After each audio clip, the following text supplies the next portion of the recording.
Quando uma mãe fala para seu filho, hoje meu filho, eu não vou te ajudar a fazer a lição de casa, o que acontece?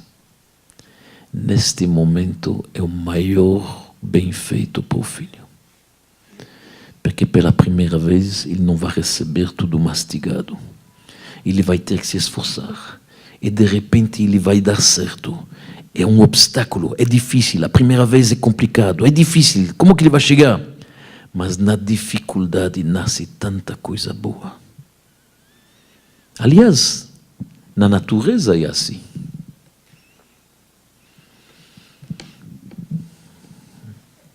Eu vejo aqui muitas mulheres, não sei se usam pérolas. Como que nascem pérolas? Uma coisa interessante. Existe uma coisa que se chama uma hóstera. Esta hóstera, quando por motivo algum houve uma abertura, normalmente as hósteras são fechadas. Se abrir um pouco, entrou um grão de areia. E este grão de areia atrapalha a hóstera, coça, irrita, provoca. O que faz a hóstera de forma natural?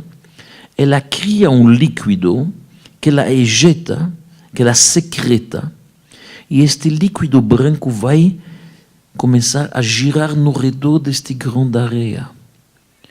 Girando, girando, girando, forma uma pérola.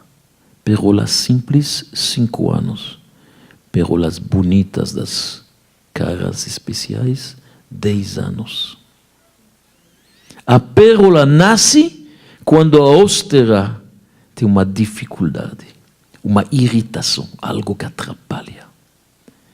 É justamente no momento de irritação, da adversidade, de aperto, que pode nascer as gemas, os diamantes e as joias. É isto que Deus muitas vezes tem que nos ensinar. Tinha um homem, perdeu seu emprego. Ele tem 45 anos. Perdeu seu emprego, ele está em casa. 3 meses procurando emprego. Uma coisa muito chata, homem em casa, a gente sabe, não é fácil. Ele está lá, manda o currículo à direita, à esquerda, ele é formado por tal universidade, tal diploma engenheiro, ele fez psicologia, ele é excelente, tudo perfeito, ele manda o currículo à direita e à esquerda e não está indo. Ele está no telefone todo o tempo tentando marcar entrevistas, 3, 4, 5 meses. Está desesperado. As economias estão indo embora. Ele está lá desesperado em casa, tentando telefonar, ligar, pegando o jornal. Ele pega um lápis, enquanto ele está falando, ou tentando falar, tentando marcar uma entrevista, ele rabisca alguma coisa. Rabiscou, não está ruim. Fez um outro, rabiscou, não está tão bem. Ele viu, só ele fez. Ele desceu embaixo, foi na primeira loja que ele encontrou na papelaria, comprou um pouco de canvas e um pouco de gouache. E começou. Fez algumas coisas lá. Primeira não ia tomar, segunda não ia, quarta não ia. Passa 2, 3 semanas, ele liga para o Gabi Milewski. Gabi, aquela galeria lá que vocês têm, poderia talvez eu expor 2 semanas? Por que não? Alguém da comunidade quer expor, se apresenta como pintor. Expôs aqui, passaram alguns artistas, gostaram. 1 ano depois, ele está na Madison Avenue, em Manhattan. Hoje, não quer saber nem de engenharia, nem de psicologia, o cara é milionário. O que aconteceu? Se ele não perdia este emprego, jamais ele saberia que ele tem o dom de ser um pintor. Então o aperto em si revelou algo que estava adormecido, um potencial que nem ele sabia, uma força oculta. E isto é a função da crise, da adversidade. Abrir novos horizontes, revelar forças ocultas que o ser humano tem.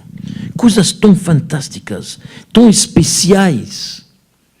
Aquela mãe cujo filho passa uma cirurgia grave. Isto desperta dentro da mãe tanto amor, tanta compaixão. Nem ela sabia que ela pode dar tanto amor. Esta dificuldade criou laços e comunicações que vai ficar para a vida. Nem ela sabia. Nossos sábios dizem que quando alguém é um professor, tem uma citação no Talmud, Harbe lamadeti mirabotai. Eu aprendi muito com meus mestres e com meus amigos. O mitalmidai yoter mikulam. Mas dos meus alunos aprendi mais do que nunca. Por quê? Porque os alunos, eles desafiam o professor. Eles colocam ele no aperto, fazem perguntas e mil perguntas, ele não sabe, ele tem que procurar livros, ele tem que começar a pesquisar. O desafio faz a pessoa crescer.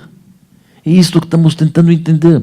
A crise faz a pessoa crescer e ver um novo horizonte. Coisas fantásticas que ele nem sabe que existem.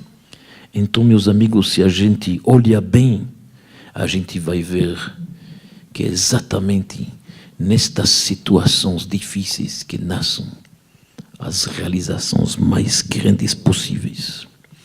E isto não é somente válido no judaísmo, é válido em tudo o que nós estamos falando. Muitas empresas reagem à crise econômica, mas fazem isto de uma forma que eles cortam, na verdade, pessoas, aguardam para ver o que vai acontecer, como vão se desenvolver os acontecimentos, postergam investimentos, não fazem nada. A verdade é que a crise pode nos beneficiar em muitos outros setores.